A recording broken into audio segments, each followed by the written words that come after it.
आज एक काम आपने काम चलाऊ किया तो ये संस्कार आपसे कम से कम 1000 काम चलाऊ काम करवा देगा।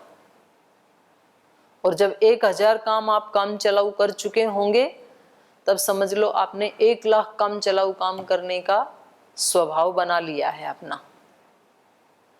इसलिए चेन को तोड़ना होता है कहीं ना कहीं। तो जो एक चेन चल रही है ना हमारी ऐसे ऐसे, तो वो तो कभी कभी बीच में कोई अच्छा काम, वो तो प्रकृति की वजह से हो जाता है, कभी सत्व की प्रधानता हो जाए तो। बाकी हमारी जागरूकता से थोड़ी होता है, हम तो जागरूक हैं ही नहीं, हमें तो पता ही नहीं कि सुंदरतर क्या होता है, सुंदरतम क्या होता है। साध्वी बोली आज तक सुंदरतम तो किसी ने किया ही नहीं, तो आप तो जानते ही नहीं सुंदरतम को, आपको क्या पता क्या सुंदरतम होता है। ये बात तो वो व्यक्ति कह सकता है जिसने अपना जीवन सुंदरतम जी लिया, या उसने कभी एक दिन भी कोई काम सुंदरतम किया तो उसको पता लगेगा। कब किया ही नहीं उसको क्या पता। हम क्या जानते हैं क्या नहीं जानते ये भी तो हमारी नॉलेज पे ही डिपेंड करता है ना। तो चेन को तोड़ने के लिए या तो शुरुआत होगी सुबह सुबह से, या तो शुरुआत होगी रात पे, क्योंकि ये जो सृष्टि का चक्र चल रहा है ये रात और दिन दोनों को मिला के चल रहा है। तो या तो रात की शुरुआत में संकल्प को ठीक कर लो। एक बात आई ना कि हमने संकल्प ही नहीं लिया कि हमें कोई अच्छा काम करना है, ये मन में आता ही नहीं है। तो हमारे जो संकल्प होते हैं वैसा ही फिर फल आता है। हमारे संकल्प क्या होते हैं, ठीक है अब कह दिया है 1 घंटा पढ़ना है, 1 घंटा बैठे हैं यहाँ पे, उसके बाद मेरे को ये काम करने हैं। तो आपने तो संकल्प ही 1 घंटा घेर घोट के बैठने का लिया था, तो आपको ज्ञान मिलेगा कहाँ से। आपका कर्म सुंदरतम हो कैसे सकता है, आपको ब्रह्मत्व की प्राप्ति हो कैसे सकती है, कोई चांस ही नहीं है। क्यों नहीं है, क्योंकि आपने तो संकल्प ही नहीं लिया था, तो होगा कैसे। तो इसलिए हमारे यहाँ पर बताया पाठ पढ़ने लगे तो सबसे पहले संकल्प लो, प्रार्थना करो। अब हमने उस प्रार्थना को भी एक ट्रेडिशन ही बना दिया कि आते ही पहले 2 मंत्र बोले जाएंगे, फिर आंख खोली जाएंगी, फिर बोला जाएगा। सब व्यर्थ चला गया। जो मंत्र की शक्ति थी वो वेस्ट। कहने के लिए हम वैदिक धर्मी हैं, सबसे ऊंचा धर्म हमारा, क्योंकि हम वेद को मानने वाले। वेद का मंत्र जब बोला गया तब बोल जी हमने तो संकल्प लिया ही नहीं, हम तो किसी दूसरे काम में लगे हुए थे। फिर ये वेद रक्षा नहीं करेंगे। व्यक्ति एक बात अच्छे से संकल्प ले ले या बिना संकल्प के समझ ले, आपकी रक्षा कोई और कर सकता नहीं है। आपकी रक्षा आपको खुद करनी है। हम कभी वेद का सहारा ले लेते हैं, कभी गुरु का सहारा ले लेते हैं। हम तो इतने बड़े गुरु के शिष्य हैं और गुरु की बड़ी कृपा दृष्टि है हमारे ऊपर, तो हम तो पूर्ण सुरक्षित हैं। ठीक है आपको मिल जाएगी 5 साल 10 साल 20 साल 50 साल, उसके बाद गुरु कहाँ और आप कहाँ। जिसको आप गुरु कह रहे हैं, आप तो एक शरीर को गुरु कह रहे हैं ना, शरीर की तो सीमा है, अपने आप वाले की भी है और गुरु वाले की भी है। फिर आप अकेले उस घोर अंधेरे में आपका साथ कौन निभाएगा। आप कहते हैं हम तो वेद का सहारा ले रहे हैं, ऐसी आएगी केदारनाथ जैसा जल जला, बिल्डिंग भी जाएगी वेद भी जाएगा, आप भी जाओगे, फिर वेद का और आप कहाँ ढूंढोगे वेद को।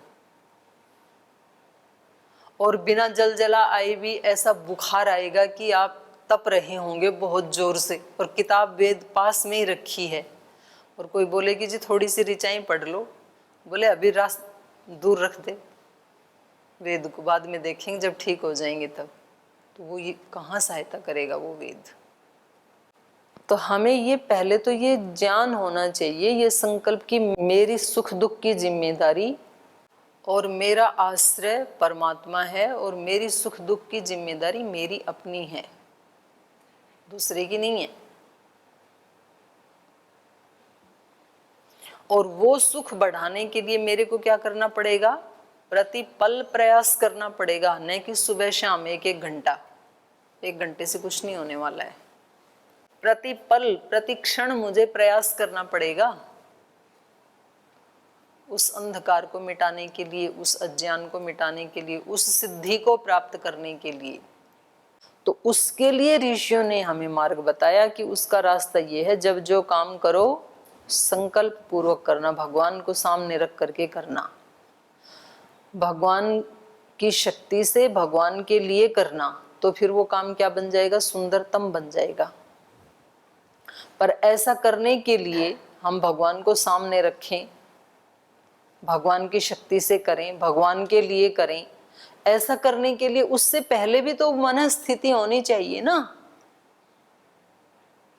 अगर वो मन स्थिति नहीं है तो आप वैसा नहीं कर पाएंगे। आप वाणी से मंत्र बोल लेंगे, उसके लिए आपको उसका सातत्य टूटना नहीं चाहिए। उससे पहले जो आपने काम किया वो भी वैसा ही होना चाहिए, उसके बाद जो कर रहे हैं वो भी वैसा ही होना चाहिए। वो सातत्य टूटे नहीं, सांसों की तरह। इसलिए हर सांस के साथ वही संकल्प दोहराया जाता है। फिर अखंड, अखंड संकल्प, अखंड साधना, अखंड ब्रह्मचर्य शब्द सुना है? अखंड ब्रह्मचर्य क्या है? अखंड ब्रह्मचर्य, अखंड ब्रह्मचर्य यही है कि ब्रह्म छूटे नहीं कभी, एक पल के लिए भी ब्रह्म ना छूटे, ब्रह्म को ही केंद्र में रख करके काम करें, वो है अखंड। अखंड ब्रह्मचर्य ये थोड़ी होता है कि शादी ना करें, बीच बीच में शादी करें ना करें। एक ही बार होती है शादी, तो खंडित हुआ तो हुआ एक बार। अगर शादी को ही हम ब्रह्मचर्य से जोड़ें तो उसमें अखंड शब्द कहने के तो कोई मतलब ही नहीं है। अखंड का तो मतलब ये है ना, तारतम्य ना टूटे।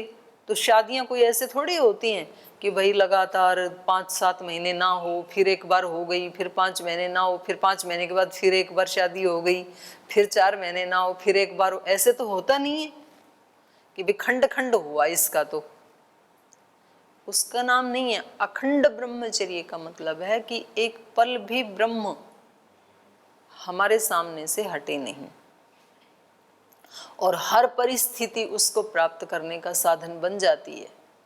स्वस्थ रहना भी उसका साधन बन जाता है, रोगी होना भी उसका साधन बन जाता है। कितनी अच्छी बात है।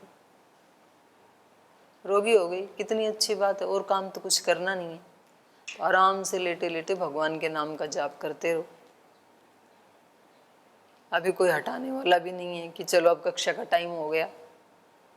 जब इच्छा हो तो बैठ के करो, जब इच्छा ना हो तो लेट के करो। अब ये भी कोई कहने वाला नहीं है कि लेट के क्यों किया था, क्योंकि रोगी है।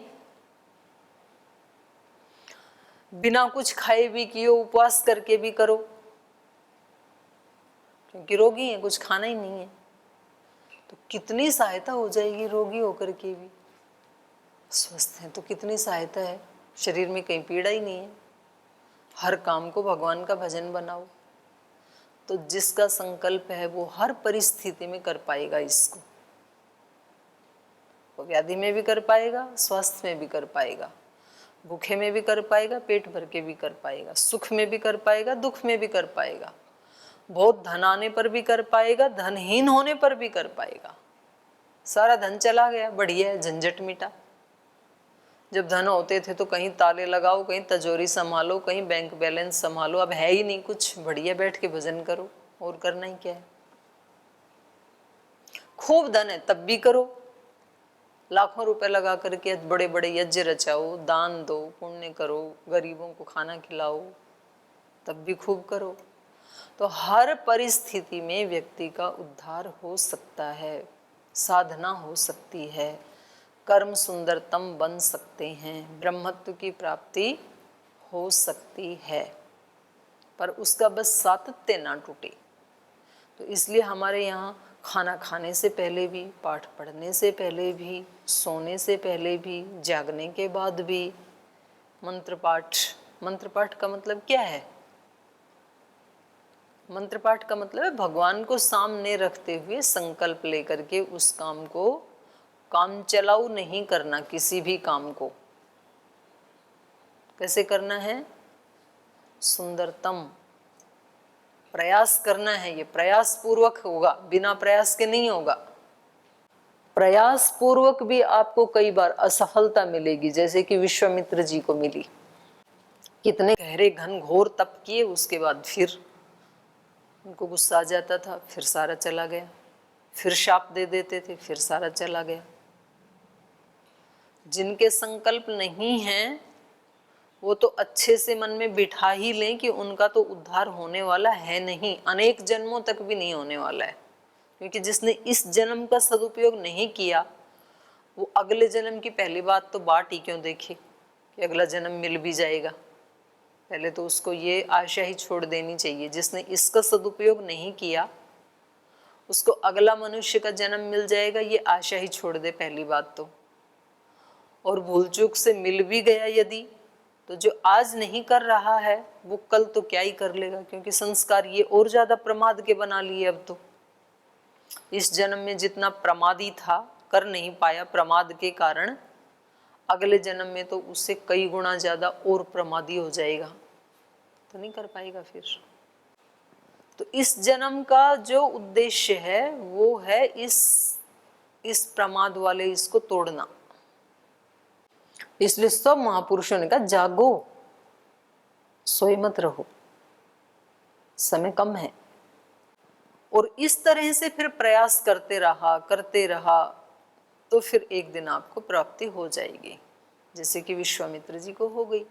क्योंकि उनका एक संकल्प था कि मुझे इसको प्राप्त करना है। बाकी के जो बल हैं ये मैंने देख लिए, ये सारे बल दुर्बलता से भरे हुए बल हैं। ये राज का बल, धन का बल, शरीर का, वैभव का, ये सारे बल छोटे बल हैं। सबसे बड़ा बल क्या बताया इन्होंने?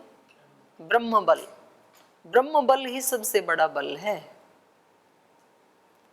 कोई चीज अपने से दूर जा रही है तो उसको अपने पास लाने का एक ही बल है मनुष्य के पास, वो है ब्रह्म बल।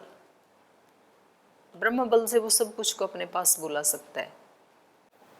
तो उस ब्रह्म बल की प्राप्ति के लिए फिर साधन क्या है? व्यवहारगत है ये ब्रह्मत्व प्राप्ति, न कि बुद्धिगत।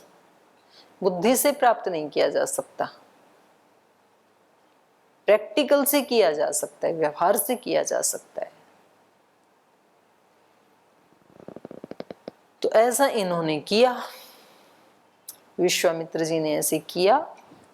और ऐसा किया तो जो सब लोग जिनसे ये ब्रह्म ऋषि की उपाधि मांगने के लिए सबके पास गया, सब तप जप सब करके थक गया था, उसके बाद इसने सब तरफ से हटा करके ध्यान को और बस उसमें वो डूब गया। तो फिर सब उसके पास ही आ गए, सब देवता भी आ गए, इंद्र भी आ गए, ब्रह्मा जी भी आ गए, विष्णु जी भी आ गए और स्वयं वशिष्ठ जी भी आ गए। तो सभी ने आकर के उनको तृप्त कर दिया। और उनको क्या तृप्त कर दिया? कृत काम महिम सर्वाम चचार तपसि स्थित। जो ऐसे तप में स्थित हो जाता है वो तो सारी पृथ्वी को ही कृतकाम कर देता है, धन्य कर देता है। एवं तो अनेन ब्राह्मण्यम प्राप्तम राम महात्मना। इस तरह से इन्होंने उस ब्रह्मत्व की प्राप्ति की। तो इतनी सुंदर कथा सुनना ये भी अपने आप में कोई पुण्यों के फल से कम नहीं है। इतना सुंदर वृत्तांत सुनना, क्योंकि वेद में तो स्वयं भगवान ने कहा कि हमें ऐसी प्रार्थना करनी चाहिए, भद्रम कर्णे भी शृणुयाम देवा। भगवान हम कानों से क्या सुने? भद्र सुने। क्योंकि जो सुना हुआ है, देखा हुआ है, वो हमारा कान का, आंख का आहार बन के हमारे अंदर चला जाता है। जैसे मुख का आहार हम खाते हैं वो अंदर चला जाता है, वैसे ही कान से सुना हुआ शब्द का आहार, आंख से देखा हुआ रूप का आहार भी हमारे अंदर चला जाता है। इसलिए प्रार्थना करनी चाहिए भद्रं कर्णे भी शृणुयाम देवाः भद्रम अक्षभी पश्येम, आंखों से भी भद्र देखें, कानों से भी भद्र सुने। तो ये वृत्तांत सुन रहे हैं, आप भी सुन रहे हैं इस समय, और वहां पर सुन रहे हैं राजा जनक। तो उन्होंने शतानंद से ये सारा वृत्तांत सुन करके और 31 नंबर श्लोक में कहा, धन्य अस्मि अनुगृहीतो अस्मि, मैं तो धन्य हो गया जिनका जीवन वृत्तांत इतने तप की भट्टी से गुजरा।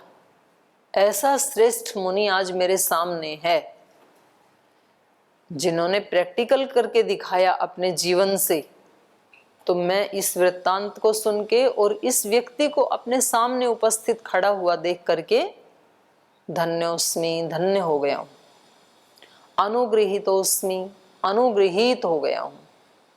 तो सुबह उठ करके सबसे पहले व्यक्ति को यही धन्यवाद करना चाहिए, और कम से कम आपको तो जरूर ही करना चाहिए, क्योंकि आप एक ऐसे व्यक्ति के पास खड़े हैं लाइव जिन्होंने अपने जीवन को ऐसे तप की भट्टी में से गुजार के शिखर पे पहुंचाया, और उस व्यक्ति के आप पास खड़े हैं। कितनी बड़ी जीवन की धन्यता है ये। सुबह उठ के एक बार धन्यवाद करना चाहिए, जब खाना खाते हैं तब भी धन्यवाद करना चाहिए, जब पानी पीते हैं तब भी धन्यवाद करना चाहिए, जब इस कक्ष में बैठ के पाठ पढ़ते हैं तब भी धन्यवाद करना चाहिए। और इस तरह से धन्यवाद से भरते भरते भरते फिर 8 दिन में ही देखो आप, बहुत लंबी बात नहीं कह रही हूं मैं, 8 दिन ऐसे जी के देखें, हर परिस्थिति में धन्यवाद से भर के देखें। स्वस्थ हैं तो भी धन्यवाद, कोई रोग आया है तो भी धन्यवाद, वो तो कुछ बताने के लिए आया कि कहीं ना कहीं तो सावधानी हटी है, सावधान रहना। कहीं सम्मान हो गया तो भी धन्यवाद, और अपमान हो गया तो डबल धन्यवाद, क्योंकि आपने सहना सिखा दिया। अपमान नहीं आता तो सहता कैसे में, सहन शक्ति कैसे बढ़ती, तो डबल धन्यवाद। किसी के आशीष मिल गई तो भी धन्यवाद, और किसी से फटकार मिल गई तो डबल धन्यवाद, क्योंकि थोड़ी सी अपलिफ्ट हो गई, हिम्मत जो अंदर सोई सोई पड़ी थी वो एकदम से ऊपर आ गई। जब प्रतिकूलता आती है तो जो हमारी रिजर्व में शक्तियां पड़ी रहती है ना, जो कभी काम आती ही नहीं जिंदगी भर, वो उस समय जग जाती हैं प्रतिकूलता में। कोई व्यक्ति ज्वर में जिससे उठा भी नहीं जा रहा बेचारे से, और उसी समय कमरे में कोई सांप आ जाए बेड के पास, तो फिर तो सांप के ऊपर से छलांग मार के जाएगा, हाई जंप पूरा। ये शक्ति कहाँ थी? अभी तो कह रहा था कि करवट भी नहीं ली जा रही है, हिलाई नहीं जा रहा है, अब कहाँ से आई ये शक्ति? पड़ी थी ऐसे रिजर्व में, ऐसी परिस्थितियों के लिए ही पड़ी हुई थी, और भगवान ने पटक के रखी हुई थी। तो हमें पता ही नहीं था, ये परिस्थिति आई तो हमने प्रयोग कर लिया, नहीं तो हमें कहाँ पता था कि अभी भी पड़ी है हमारे अंदर वो। तो ऐसी ऐसी छिपी हुई शक्तियां हैं, तो इसलिए अनुकूलता आए तो भी धन्यवाद, प्रतिकूलता आए तो डबल धन्यवाद, क्योंकि उस शक्ति का परिचय हो गया। अपने जिनको माना वो अपना सहयोग करें तो भी धन्यवाद। यहाँ कौन किसका है भाई? जिनको अपना माना था और उसने अपनापन निभा दिया, बड़ी अच्छी बात है, तो धन्यवाद। और ना निभाए तो डबल धन्यवाद, क्योंकि जब अपने साथ छोड़ते हैं तभी तो भगवान को पुकारते हैं, तो उन्होंने भगवान को पुकारना सिखा दिया, इसलिए उनका डबल धन्यवाद। तो ऐसे व्यक्ति हमेशा हर काम को करते हुए धन्यवाद की स्थिति में रहे, शुक्रगुजार की स्थिति में रहे, तो उसके काम कैसे बनते चले जाएंगे फिर? सुंदरतम। और ये ब्रह्मत्व को प्राप्त करने का साधन है। तो इसलिए राजा जनक ने ये वृत्तांत सुन के भी कहा, धन्योस्मि अनुगृहीतोस्मि यस्य मे मुनि पुंगव यज्ञ काकुत्स्थ सहित प्राप्तवानसि कौशिक।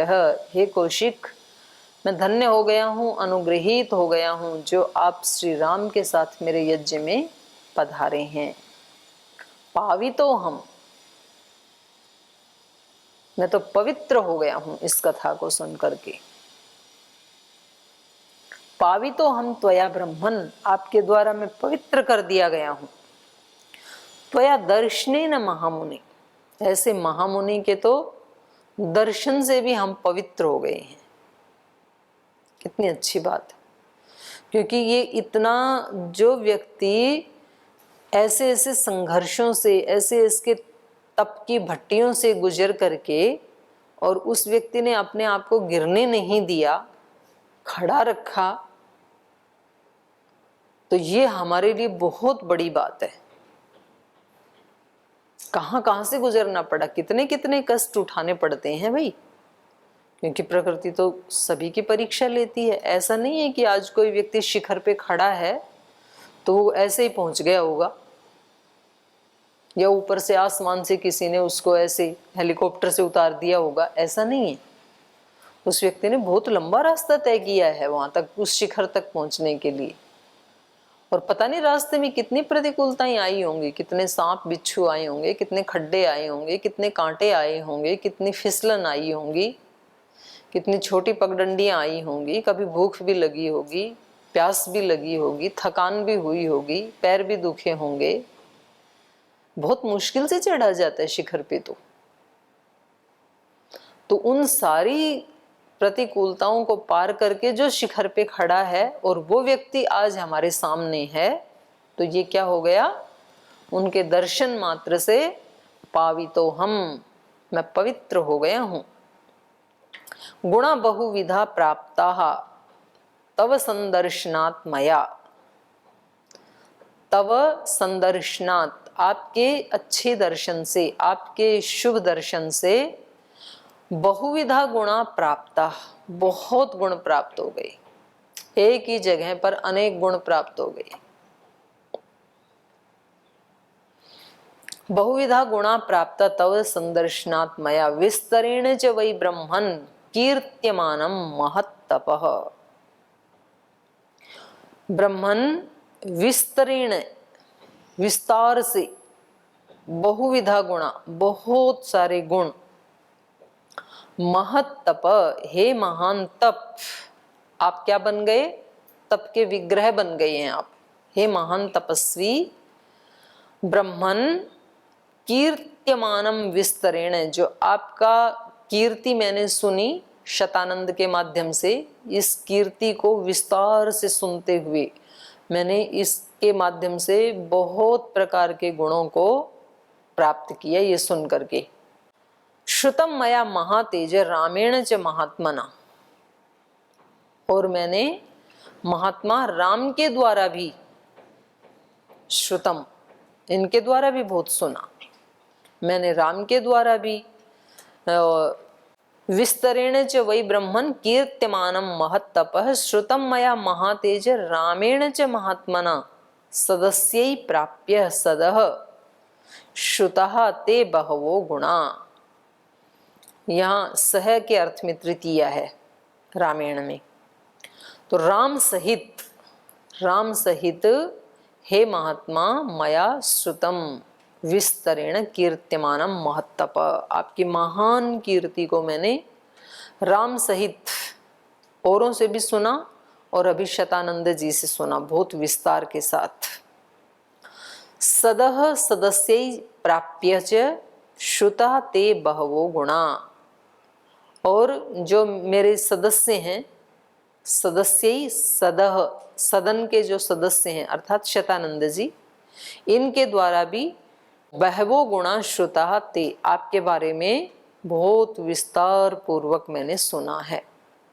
तो इन सब के माध्यम से मैंने आपके बारे में ये जो इतना मैंने विस्तार पूर्वक सुना है, इससे ये समझ लो कि आज आपका दर्शन भी हो गया, तो मैंने आपके दर्शन से संदर्शनात् मया बहुविधा गुणा प्राप्ता, अनेक प्रकार के रत्न पाए आपके जीवन से हमने।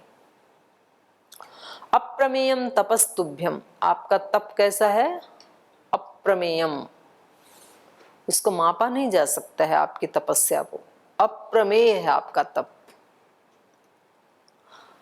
अप्रमेय तपः तुभ्यम च अप्रमेयम च ते बलम, आपका बल कैसा है, अप्रमेय। संसार का कितना भी कोई धनवान व्यक्ति क्यों ना हो, उसके धन को माप लिया जाता है। भाई इनके पास कितना धन है, लाख करोड़, 2 लाख करोड़, 5 लाख करोड़, 10 लाख करोड़, उसको नाप लिया जा सकता है। लेकिन साधक का जो बल है उसको मापा नहीं जा सकता। अप्रमेयम च ते बलम, आपका बल कैसा है, आध्यात्मिक बल है, उसको मापा नहीं जा सकता। अप्रमेय गुणांश्चैव, आपके गुण क्या हैं, अप्रमेय। अप्रमेय गुणांश्चैव नित्यम ते कुशिकात्मज, हे कौशिक आपके गुण अप्रमेय हैं और नित्य भी हैं। ऐसा भी नहीं है कि कभी आते हैं कभी जाते हैं, ऐसा भी नहीं है। आपके गुण क्या है, नित्य। क्योंकि जिस व्यक्ति ने अज्ञान का नाश कर दिया और समाधि के माध्यम से जिसने उस ब्रह्म को आत्मसात कर लिया, तो अब उसके गुण कैसे हैं, नित्य हैं। अब ये नष्ट नहीं होंगे। और जो अपने अंदर से गुण अभिव्यक्त होते हैं वो ही नित्य होते हैं। दूसरों से उधारा मांगा हुआ गुण, उधारा मांगा हुआ ज्ञान, उधारा मांगा हुआ तप, ये सब तो आते जाते रहते हैं, पर अपने आप से जो अर्जित किया है वो कभी आकर के जाता नहीं है। इसलिए उसको नित्य कहा यहाँ पर। गुणाश्च नित्यम ते, आपके जो गुण हैं वो अप्रमेय हैं और नित्यम च, नित्य भी हैं। तो ये हमने 35 श्लोक तक आज पढ़ लिया, शेष कल पढ़ेंगे। आज यहीं विराम लेते हैं।